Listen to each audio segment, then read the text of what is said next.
देश की सियासत में जब दो धुर विरोधी चेहरे आमने सामने होते हैं तो बहस सिर्फ बयानों तक सीमित नहीं रहती है, वो देश के बुनियादी ढांचे यानी संविधान तक पहुंच जाती है। इस वक्त देश के दो अलग अलग कोनों से दो बड़े नेता असदुद्दीन ओवैसी और हिमंता विश्व शर्मा एक बार फिर चर्चा के केंद्र में हैं।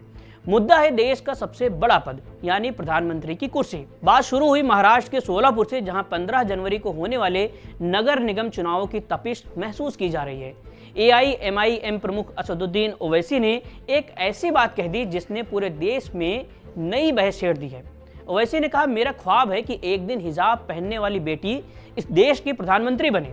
ओवैसी का तर्क सीधा था। उन्होंने कहा कि भारत का संविधान हर समुदाय को बराबरी का हक देता है। उन्होंने पड़ोसी देश पाकिस्तान का उदाहरण देते हुए कहा कि वहां सिर्फ एक धर्म विशेष के लोग ही सर्वोच्च पदों पर बैठ सकते हैं, लेकिन हमारा हिंदुस्तान ऐसा नहीं है। ओवैसी के लिए ये सिर्फ एक चुनावी नारा नहीं बल्कि बाबा साहेब आम्बेडकर के दिए संविधान के दायरे में बुना गया एक सपना था।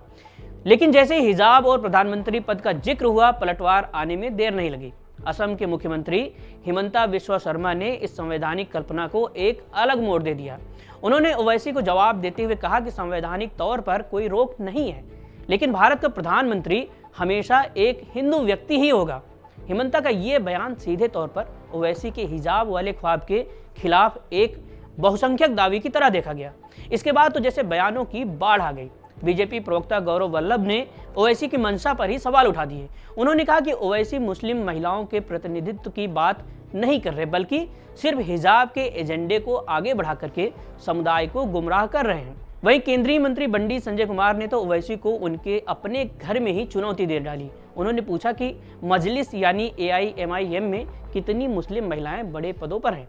उन्होंने याद दिलाया कि कैसे बीजेपी ने अकबरुद्दीन ओवैसी के खिलाफ शहजादी सैयद को मैदान में उतारा था।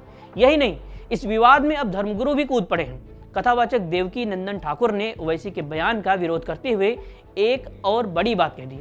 उन्होंने कहा कि उनका सपना है कि एक तिलकधारी और भगवाधारी न केवल भारत बल्कि पाकिस्तान और बांग्लादेश पर भी शासन करे। अब सवाल ये उठता है कि क्या ये देश संविधान से चलेगा या फिर इन अलग अलग दावों और वैचारिक मतभेदों से। जब बहस इतनी तीखी हो जाए तो हमें वापस मुड़ करके अपनी उस किताब की ही ओर देखना चाहिए जिससे ये देश चलता है, यानी हमारा संविधान। भारत का संविधान बहुत स्पष्ट है।